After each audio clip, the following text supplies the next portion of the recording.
Selamat siang anak-anak. Siang, Bu. Apa kabar hari ini? Baik, Bu.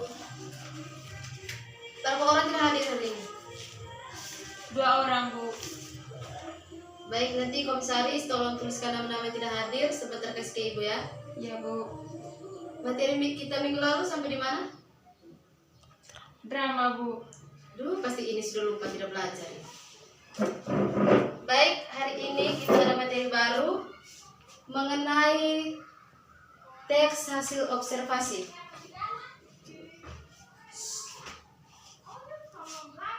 Sesuai dengan keadaan yang sudah ibu paparkan di depan, memahami teks hasil observasi baik secara lisan maupun tulis. Indikatornya mengetahui isi hasil teks observasi.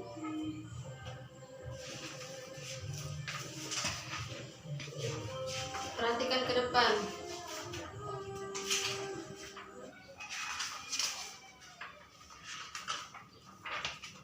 Sebelum ibu melanjutkan materi, ada yang tahu pengertian dari laporan hasil teks observasi? Tahu, Bu. Ya, Tuti? Laporan tentang suatu hasil penelitian, Bu. Baik, terima kasih sudah menjawab. Ibu akan meluruskan jawaban dari Astuti. Dicatat ya, sebentar ibu periksa. Iya, Bu.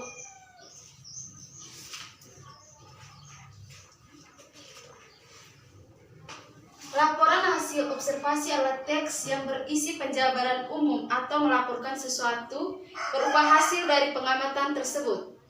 Sudah paham? Belum, Bu. Ulang, Bu.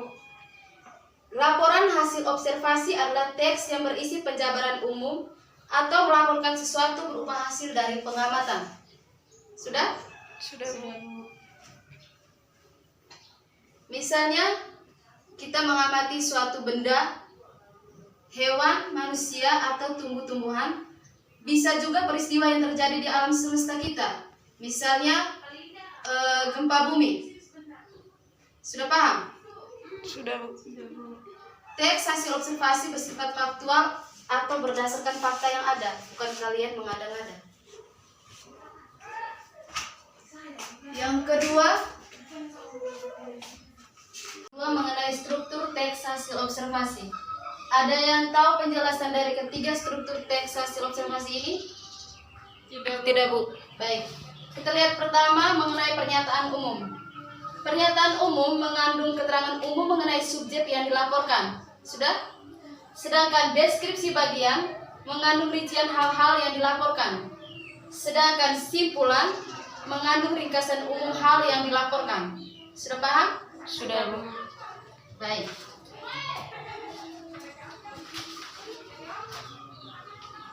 Yang berikut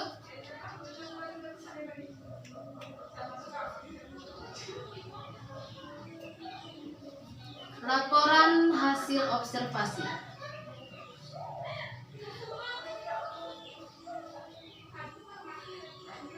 Ada yang tahu berapa jenis dari laporan hasil observasi? Tidak, Bu. Baik, yang pertama laporan observasi formal.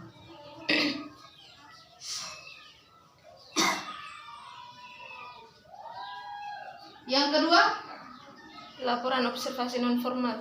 baik, konsentrasi. Catat ya. Ya, Bu. Laporan observasi formal yaitu laporan hasil observasi mengenai objek yang diamati dengan memakai kaidah format dalam menyusun laporan dengan struktur lebih rinci, ragam bahasanya baku, terdapat header atau kop. Itu merupakan laporan observasi formal. Misalnya, untuk acara resmi seperti kepentingan politik, laporan berita, dan banyak sekali. Yang kedua, laporan observasi non formal, yaitu observasi yang mempunyai struktur lebih sederhana dan umum, ditulis secara populer. Sudah? Sudah, Bu. Yang berikut kita lihat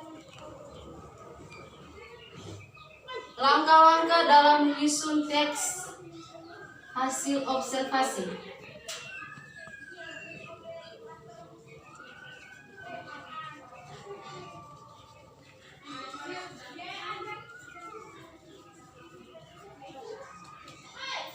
Yang pertama, membuat judul laporan sesuai dengan pengamatan yang dilakukan. Yang kedua, membuat kerangka teks yang condong ke pembuatan gagasan utama sesuai dengan hasil pengamatan. Yang ketiga, menyusun teks berdasarkan gagasan utama yang telah dibuat. Keempat, meneliti kembali hasil penulisan teks. Jika ada kalimat yang janggal ataupun salah penulisan, segera diperbaiki. Sudah paham? Sudah, Bu. Baik, di sini Ibu sudah menyediakan gambar. Yang kalian tahu ini gambar apa? Tumpukan sampah, Bu. Ya, pasti setiap hari kalian sering melihat sampah bertumpukan di jalanan, di got. Jadi, sesuai dengan gambar yang sudah Ibu sediakan ini, kalian membuat teks hasil observasi. Sudah? Sudah, Bu. Dan menyusunnya sesuai dengan langkah-langkah yang sudah Ibu berikan tadi. Sudah? Sudah, Bu. Iya, Bu. Ya. Nanti dikumpulkan di komisaris. Besok batas pengumpulannya besok jam 10 pagi. Iya, Bu. Baik. Jangan lupa belajar karena ujian sudah dekat. Nanti soalnya Ibu ambil kembali materi yang sudah Ibu jelaskan hari ini. Baik, materi kita sampai di sini. Kita lanjutkan minggu depan. Terima kasih, Bu. Terima kasih.